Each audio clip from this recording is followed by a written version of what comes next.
Hello बच्चों, good morning everyone.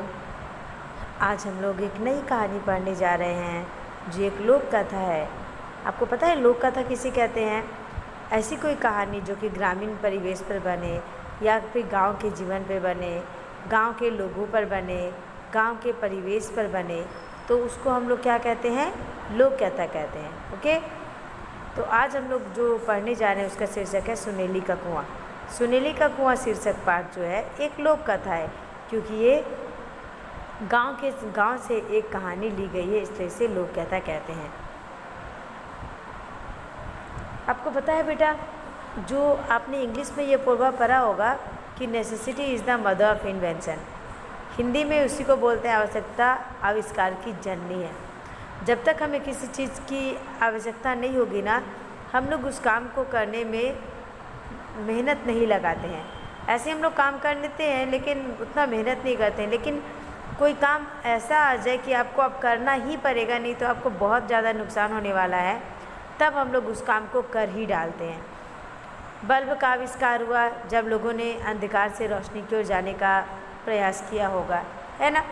पंखे का आविष्कार किया जब लोगों ने बहुत गर्मी महसूस किया होगा। इसी तरह हर एक चीज़ का आविष्कार तभी हुआ है जब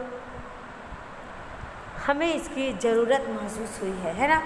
आप में से बहुत सारे बच्चे खाना बनाना जानते होंगे या फिर नहीं भी जानते होंगे, लेकिन सपोज आपके घर में कोई नहीं है, आपको खाना खाने का ज़रूरत पड़ गई, आपको भूख लगी है, तो आप पक्का जाओगे किचन में और कुछ ना कुछ बनाओगे ही। उस समय आपको ये नहीं, उस समय अपने आप को आप ये एक्सक्यूज़ नहीं दोगे क्या मुझे खाना बनाने नहीं आता।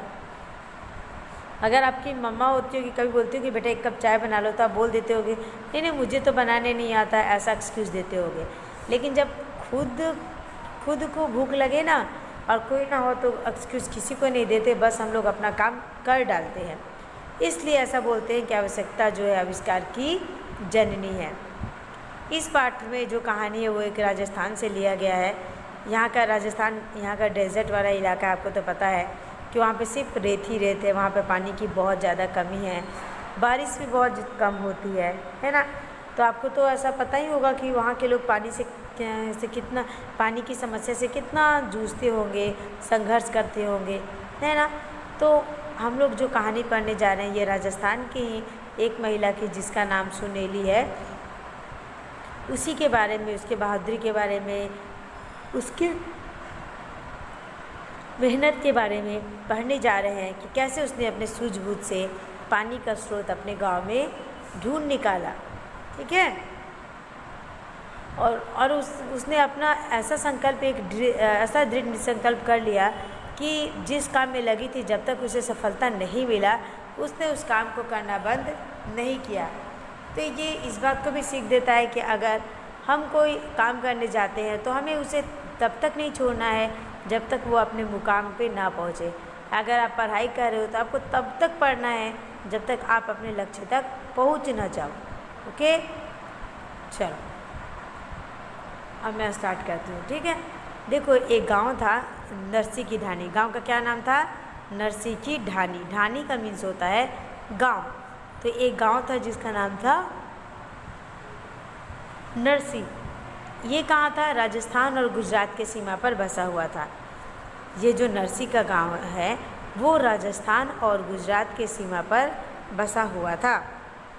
सुनेली जो इस कहानी की जो नायिका है वो कहाँ रहती थी? इसी गांव में रहती थी। इस गांव में क्या था? पानी की बहुत ज़्यादा कमी थी, इसलिए यहाँ के लोगों को क्या होता था कि गांव की पानी लाने के लिए डेली रोज़ बहुत दूर दूर जाना पड़ता था, वहीं से इन लोग पानी लेकर आती थी।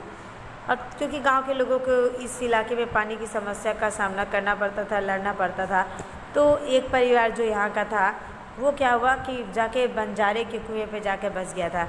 मतलब दूर जगह पे एक बंजारा लोग रहते थे, वहाँ पे एक कुआं था।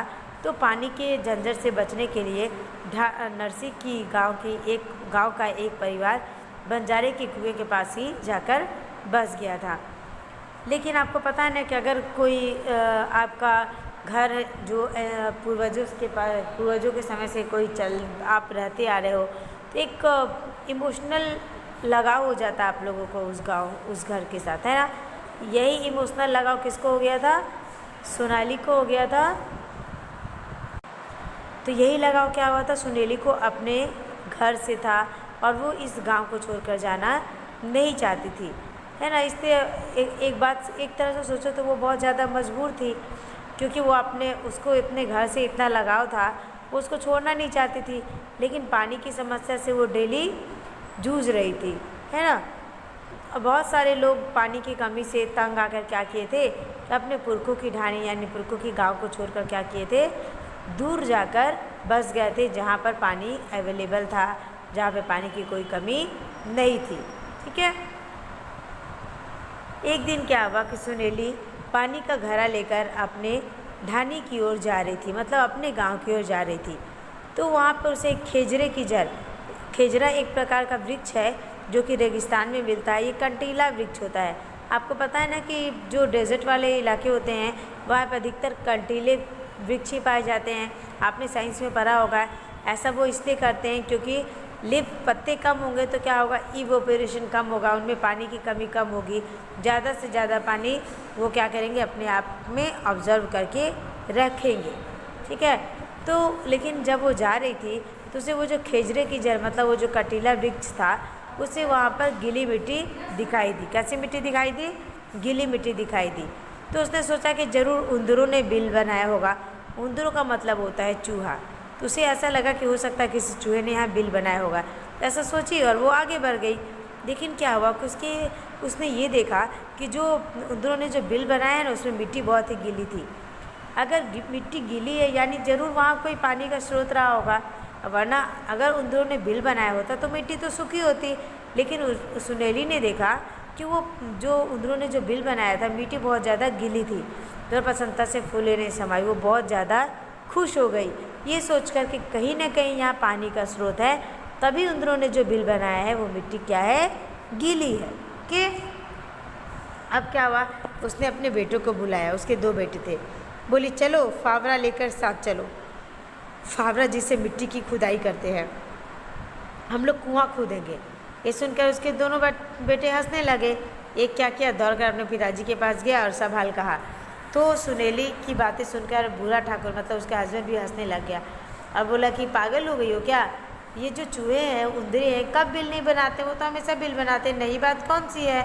पर सुनेली के मन में तो एक संकल्प आ गया था, एक निश्चय आ गया था कि वो वहाँ से पानी का स्रोत ढूंढ निकालेगी। उसने ठाकुर की एक भी बात नहीं मानी और जैसे ऐसा लगता था जैसे उस पर कुआं खोदने का भूत सवार हो गया। अब ये मत बोला कि मैम इसके ऊपर भूत सवार हो गया। हाँ, किसी काम को भूत सवार होना मतलब किसी काम का जुनून हो जाना, कि जब तक ये काम ना हो जाए मैं नहीं हटूंगी। यही सुनेली के मन में आ गया था। उसने फावड़ा उठाया और खुद खेजरे के जड़ की तरफ चल दी। काफ़ी समय बीत गया लेकिन सुनेली वापस नहीं आई। तो उसके हस्बैंड यानी ठाकुर ने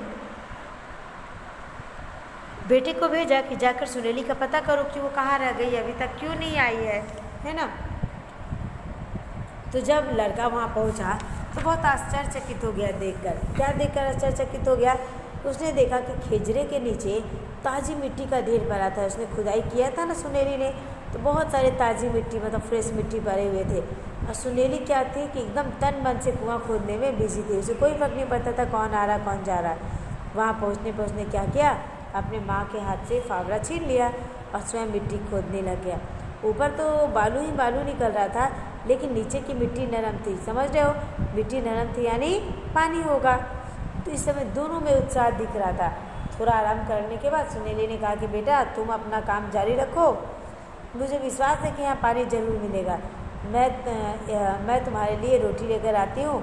अगर हम लोग सब मिलकर ये काम करने लग जाए ना तो हम लोग का काम जल्दी ही पूरा हो जाएगा। अगर मैं अकेले खोदूँगी तो इस काम में तो बहुत दिन लग जाएंगे।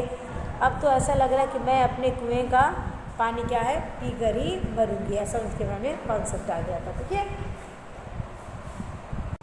इसके बाद क्या हुआ कि सुनेली अपने बच्चे के लिए रोटी लेने के लिए चली गई। जब वो वापस आई तो देखती है कि उसके बेटे तो क्या थे, यंग थे। आपको पता है यंग लोग ज़्यादा ताकतवर होते हैं।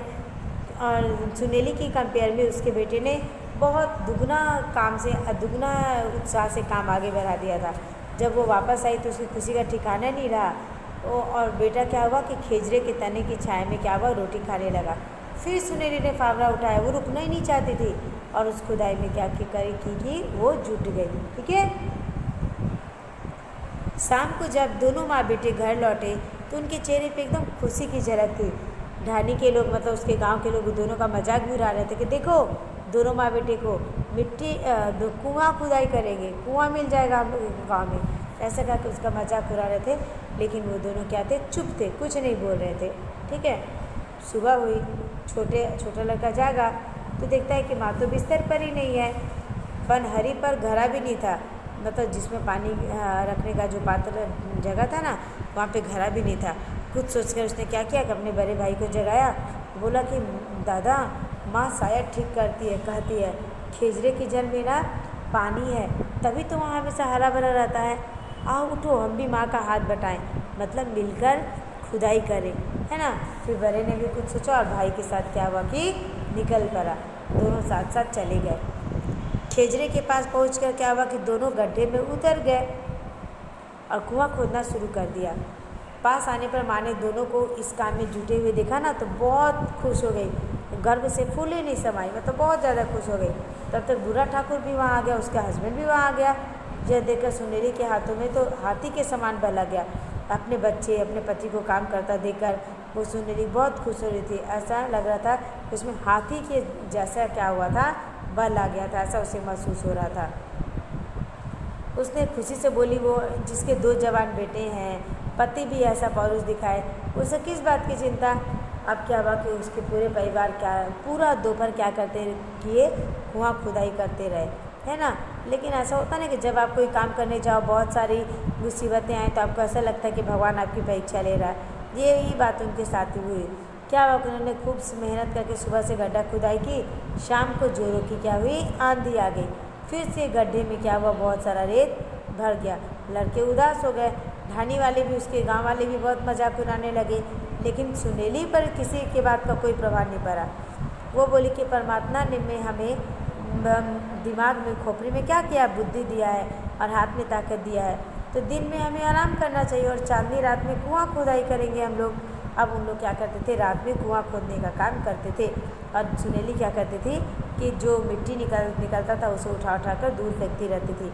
उसका काम ऐसे आगे बढ़ता देखकर लोग, बहुत सारे लोग वहाँ पहुँच गए, है ना। अब सबको ऐसा लगा कि सचमुच यहाँ पानी का स्रोत है, तो बहुत सारे लोग उसकी मदद करने लगे। क्या करने लगे, उसकी मदद कर। तो क्या हुआ कि जब आप अगर सफल होने लग जाते हो तो होता है ना कि सब लोग आकर आपका साथ देने लग जाते हैं, तो सुनहरी के साथ भी ऐसा ही हुआ। सुनहरी का भी साथ सब लोग देने लग गए। ठीक है। अब क्या हुआ कि उसका काम जल्दी जल्दी आगे बढ़ने लग गया। एक दिन क्या हुआ कि गड्ढा गहरा हो जाने के बाद उस पर गरारी लगा दी गई। गरारी मीन्स क्या होता है कि जैसे मान लो आपने कुछ गड्ढा किया है तो उसके ऊपर फिर से मिट्टी या फिर कुछ डस्ट ना आ जाए, तो उसको हम लोग एक पत्थर का बनाकर उसको ढक देते हैं। ठीक है। घिर्री टाइप उसे बोलते हैं। तो उससे सुनहरी ने क्या किया कि जो गड्ढा खोदा था उसको उससे ढक दिया। ठीक है। फिर नीचे से खोदी गई मिट्टी तुरंत ऊपर खींच ली जाती और बच्चे उसे उठाकर दूर फेंक देते। अब बच्चे भी उसके काम में साथ देने लग गए थे, तो क्या हुआ कि बच्चे भी मिट्टी उठा कर क्या करने लगे कि फेंकने लग गए। ठीक है। एक दिन क्या हुआ कि कुएं से गीली मिट्टी निकल आई। लोगों की खुशी का ठिकाना नहीं रहा। ठीक है। सारे गांव में बतासे बांटे गए। जब कोई अच्छा काम होता है तो होता है ना, हम लोग मिठाई बांटते हैं, तो उस समय गाँव में उन लोग क्या किए कि हर तरफ बतासे बांटे गए कि आज हमारे क्या हुआ कि गांव में एक पानी का नया स्रोत निकलने वाला है या निकल गया है। सुनहरी बंजारे के कुएं पर बसे परिवार को भी नहीं भूली। जब उन्हें ये समाचार मिला कि अब गांव में हमारे पानी का नया स्रोत मिल गया है, तो जो अपने गांव से को छोड़कर बंजारे के कुएं के पास जाकर बस गए थे, वे बहुत खुश हुए, है ना। अब क्या हुआ, कुएं में से मीठे पानी का स्रोत फूटा। पहले होता है ना कि जब आप बोरिंग भी होता है तो आप देखते हो पहले थोड़ा सा पानी का एक स्रोत निकलता है, फिर 2 स्रोत निकलता है, फिर बहुत सारे स्रोत फूट पड़े। और क्या हुआ कि देखते देखते वहाँ पर पानी का एक बहुत बड़ा स्रोत फूट पड़ा। ठीक है। सुनहरी तो मानो खुशी से पागल हो गई। उसकी ऐसी इच्छा हो रही थी कि पानी में कूद कर मछली की तरह तैरे, पता ना, क्योंकि उसे ऐसा लग रहा था कि उसके मेहनत से ये पानी निकली है, तो उसे ऐसा लग रहा था कि वो कूद कर क्या करे, पानी में मछली की तरह तैरे। चारों ओर सुनेली की जय जयकार होने लगी। क्या हुआ? चारों ओर सुनेली की जय जयकार होने लगी। क्या? सुनेली की वजह से हमारे गांव में एक पानी का नया स्रोत मिल गया है, पानी का कुआं निकल गया है। ठीक है। सुनेली की आंखें भर आई। सुनेली की आंखें क्या हुई? भर आई। होते ना आंखें, कभी कभी हम खुशी से भी हमारी आंखें भर आती है, तो कभी कभी दुख से भी हमारी आंखें भर आती है। ठीक है। तो सुनेली भी बहुत ज़्यादा खुश थी, तो उसकी आंखें क्या हुई? खुशी के मारे आंखों में पानी भर आया और भर आई। वो बोली कि एक आदमी की क्या ताकत है कि ये तो, उसके कहने का मतलब था कि सिर्फ उसकी वजह से ये काम सफल नहीं हुआ है, ये कोई भी आदमी अकेला कोई काम नहीं कर सकता है, ये तो सबकी ताकत का फल है। अगर सुनेली के बच्चे, सुनेली के पति उसका साथ नहीं देते तो वो ये काम तो नहीं कर पाती। अगर सब लोग साथ नहीं देंगे तो मैं अकेले क्या कर सकती थी। तो बूढ़ा बोला, मतलब उसके हस्बैंड बोला, बिंदनी सा। बिन्नी सा राजस्थान में क्या बोलते हैं? बहू को रिस्पेक्ट के रूप में बोलते हैं बिन्नी सा। बोला, बिन्नी सा, ये आपकी हिम्मत ही है, नहीं तो उधरे कहाँ कब बिल नहीं खोलते हैं। अब देखो राजस्थान में क्या होता है कि हर जगह चूहे अपना बिल बजाते ही रहते हैं, लेकिन ये तो सुनेली की बुद्धि थी ना कि उसने ध्यान दिया कि हाँ, सुनेली की बुद्धि थी ना कि उसने ध्यान दिया कि उधरों ने जो बिल बनाया वो मिट्टी गीली है, यानी यहाँ पे पानी का स्रोत होगा, है ना। 80 बरस से कितने लोग कितने साल से वहाँ रह रहे थे, है ना। उसके पति ने कहा 80 बरस तो मैंने इस ढानी में काट दिया, लेकिन अब तक किसी की बुद्धि काम नहीं आई कि यहाँ भी पानी निकल सकता है। इसके बाद क्या हुआ कि जब पानी का स्रोत निकला तो वहाँ पर पक्का कुआं बना दिया गया। कहा जाता है कि इस कुएं में अथाह पानी है और लोग उसे सुनेली के कुआं के नाम से जानते हैं। ठीक है। तो वो जो कुआं है क्या है, वहाँ पे वो अथाह कुआं पानी का वो स्रोत है कुआं, उसे सब सुनेली का कुआं के नाम से उसको जानते हैं। ठीक है। अब आपको मैं इसका अर्थ बता देती हूँ। ठीक है। ढानी, ढानी का अर्थ क्या होता है? एक छोटा सा गांव, छोटे से गांव को ढानी कहते हैं। उंदरे, उंदरे का अर्थ होता है चूहे। ठीक है। पौरुष का अर्थ होता है पुरुषार्थ। सा का अर्थ होता है जी या फिर आदर सूचक वर्ड। ठीक है। बंजारे, बंजारे का अर्थ होता है घुमंतु जाति। फिर मजबूर, मजबूर का अर्थ होता है कोई विवश है उसे। गरारी है ना, घिर्री। फिर बरस का अर्थ होता है वर्ष। फिर पुरखों का अर्थ यानी बुजुर्ग, जो हमारे बुजुर्ग होते हैं, मेरे दादा, ग्रैंडपा, ये सब क्या कहलाते हैं? पुरखों कहलाते हैं। खेजरा, ये रेगिस्तान में पाए जाने वाला एक कटीला वृक्ष है। बिंदनी सा मतलब बहू, है ना। अथाह मतलब असीम, अथाह मतलब असीम या फिर बहुत सारा। ओके।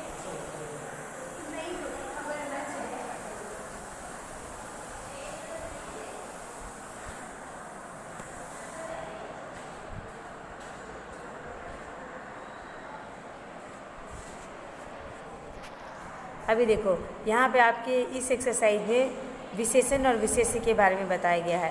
तो आपको बचपन से यहाँ पढ़ रहे हो कि जो शब्द संज्ञा या सर्वनाम की विशेषता बताते हैं उसे विशेषण कहते हैं, है ना।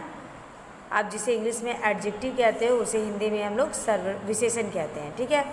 तो ये विशेषण संज्ञा का हो सकता है, सर्वनाम का हो सकता है, किसी का भी हो सकता है, लेकिन विशेष्य किसी कहते हैं जिस शब्द की विशेषता बताई जाती है उसे विशेष्य कहते हैं। और विशेषता हमेशा किसकी बताई जाती है? या तो संज्ञा या तो सर्वनाम। यानी मान लो आप बोलोगे कि मेरे पास सुंदर फूल है, तो ये जो सुंदर है ये तो विशेषण हो गया, लेकिन कौन सुंदर है? फूल सुंदर है, तो फूल यहाँ पे क्या हो जाएगा? विशेष्य हो जाएगा। तो विशेषण जिसकी विशेषता बताई जाए और विशेष्य जिसके बारे में बताया जाए विशेषता, वो हो गया विशेष्य। ठीक है। पाठ के आधार पर आपको क्या करना है? विशेषण शब्दों को विशेष्य शब्दों से मिलान करना है। मीठा क्या हो गया? पानी हो गया। गीली क्या हो गई? मिट्टी हो गई, मिट्टी हो गई। मेहनती कौन है? सुनेली है। भीषण क्या है? समस्या है। दृढ़ क्या है? संकल्प है। जवान क्या है? बेटे हैं। पक्का क्या है? कुआं है। फिर भूरा, फिर ठाकुर है। ठीक है। अब देखो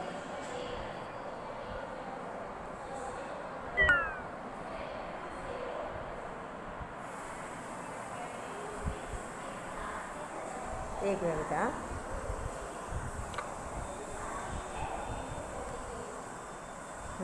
अभी देखो अब आपको यहाँ पे विशेषण के बारे में बताया गया है कि विशेषण के 4 भेद होते हैं। ठीक है, पहला आपका हो गया गुणवाचक विशेषण। आपको तो पता ही चल रहा है कि जिसमें संज्ञा या सर्वनाम की विशेष स्थिति या फिर दशा, गुण, दोष आदि बताया जाए वो गुणवाचक विशेषण कहलाएगा। संख्यावाचक विशेषण कौन कहलाएगा? तो संज्ञा या सर्वनाम की संख्या बताने वाले शब्द क्या कहलाएंगे? संख्यावाचक विशेषण कहे जाएंगे। जैसे 2 लड़के, कुछ लड़के, चार बच्चे, ठीक है, 4 किताब, कुछ जहाँ भी संख्या आ जाए वो हो जाएगा संख्यावाचक विशेषण। ठीक है, नेक्स्ट है परिमाणवाचक विशेषण। जब संज्ञा या सर्वनाम के नाप तौल संबंधी विशेषता बताई जाए तो वो परिमाणवाचक विशेषण हो जाएगा। जैसे 2 मीटर कपड़ा, थोड़ा पानी, ये सब। ठीक है, नेक्स्ट सार्वनामिक या संकेतवाचक विशेषण। ठीक है, सार्वनामिक या संकेतवाचक।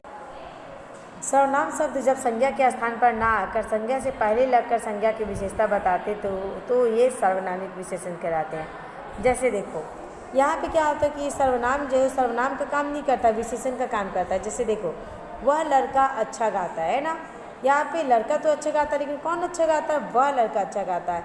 यहाँ पे सर्वनाम क्या हो गया? विशेषण में बदल गया। ठीक है, तो ये वह जो है वो विशेषण का काम कर रहा है सर्वनाम, तो ये हो गया सर्वनामिक विशेषण। ठीक है, निम्नलिखित वाक्यों में विशेषण शब्दों को रेखांकित कीजिए और उसके भेद बताइए। यहाँ पे देखो आपको पहले तो विशेषण जो है उसको अंडरलाइन करना, फिर बताना है कि कौन सा विशेषण है। सुनेली बहुत बुद्धिमान और कर्तव्यनिष्ठ थी। अब देखो बुद्धिमान और कर्तव्यनिष्ठ ये क्वालिटी है ना, तो ये हो गया आपका गुणवाचक विशेषण। सेकेंड नंबर, कुएं में 10 हाथ पानी ऊपर चढ़ गया है। यहाँ पर परिमाण है, थोड़ा, ज़्यादा, कम, है ना, ये हो गया परिमाणवाचक विशेषण। अब देखो जहाँ पर सुनेली को दोनों बेटों पे बहुत विश्वास था, दोनों, ये हो गया संख्यावाचक विशेषण। ये क्या हो गया? संख्यावाचक विशेषण। यहाँ पर हो गया आपका बेटा खिजरे के नीचे ताजी, पहले मैं दोनों बेटों को वाला बता रही थी ना, तो दोनों बेटे कौन सा हो गए? संख्यावाचक विशेषण हो गए। फिर देखो उस कुएं में पानी है, उस कुएं में पानी है, तो यहाँ पे सर्वनामिक विशेषण है। यहाँ पे उस, देखो ये सर्वनाम नहीं विशेषण का काम कर रहा। उस कुएं में पानी है, तो ये हो गया सर्वनामिक विशेषण। यहाँ आप उसमें अंडरलाइन कर लेना। ठीक है, नेक्स्ट, खिजरे के नीचे ताज़ी मिट्टी का ढेर पड़ा था। अब देखो ताज़ी मिट्टी का ढेर, कैसा ढेर था? ताज़ी मिट्टी का ढेर था, तो ये क्या हो गया? गुणवाचक विशेषण हो गया। कौन सा विशेषण हो गया? गुणवाचक विशेषण हो गया। समझ में आया ना आपको? अगर संज्ञा सर्वनाम की क्वालिटी बताई जा रही है तो गुणवाचक विशेषण, अगर परिमाण क्वांटिटी बताया जा रहा है तो परिमाणवाचक विशेषण, अगर संख्या नंबर 1 2 3 बताया जा रहा है तो संख्यावाचक विशेषण, और अगर कोई सर्वनाम विशेषण का काम देता है, जैसे वो विशेषता बता, जैसे उस कुएं में बहुत पानी है, वो लड़का बहुत अच्छा है, तो ये हो गया सर्वनामिक विशेषण। ठीक है, और विशेषण और विशेष्य मैंने बता ही दिया, जो विशेषता बताई जाए विशेषण, जिसकी विशेषता बताई जाए वो विशेष्य हो जाता है। ठीक है, अब देखो यहाँ पर नेक्स्ट है प्रविशेषण। तो जो शब्द विशेषण शब्द की विशेषता बताते हैं ना, उसे प्रविशेषण कहते हैं। जैसे राकेश बहुत समझदार लड़का है। देखो राकेश समझदार तो लड़का है लेकिन बहुत समझदार लड़का है, जो विशेषण का भी विशेषता बता दे उसको कहते हैं प्रविशेषण। यहाँ पे जो बहुत है वो क्या है? प्रविशेषण है। ठीक है, यहाँ बहुत शब्द विशेषण की जैसे वह तेज़ दौड़ता है, वो बहुत तेज़ दौड़ता है, तेज़ तो दौड़ता नहीं कहते हैं, बहुत तेज़ दौड़ता, तो ये हो गया प्रविशेषण। ठीक है, अब देखो नीचे आपको प्रविशेषण में गोला लगाना है। सुनेली बहुत परिश्रमी थी, ये जो बहुत है वो क्या है? प्रविशेषण है। ठीक है, सुनेली को थोड़ी गीली मिट्टी दिखाई दी, गीली मिट्टी थी लेकिन कैसी? थोड़ी, ये भी प्रविशेषण। कुएं में बहुत मीठा पानी निकला, ये जो बहुत है वो क्या है? प्रविशेषण। खिजरे के नीचे से हल्की मिट्टी को निकाला गया था, हल्की गीली मिट्टी का निकलना है ना, तो हल्की जो है वो क्या हो जाएगा? प्रविशेषण हो जाएगा। गीली विशेषण हो गया लेकिन हल्की जो हो जाएगा वो प्रविशेषण। ओके, हल्की गीली मिट्टी प्रविशेषण हो जाएगा, हल्की और गीली मिट्टी विशेषण। ओके, तो अभी मैंने आपको विशेषण बताया, विशेष्य क्या? जिसकी विशेषता बताई जाए वो विशेष्य होगा। और विशेषण क्या है? जो संज्ञा या सर्वनाम की विशेषता बताए वो विशेषण, जिसकी विशेषता बताई जाए विशेष्य, जो विशेषण की भी विशेषता बताए वो प्रविशेषण। ठीक है, चलो। आई थिंक कि आपको ये चैप्टर अच्छा लगा होगा और इसके ग्रामर तो मैंने करवा ही दिए। We will met in our new lecture. Till then bye, take care.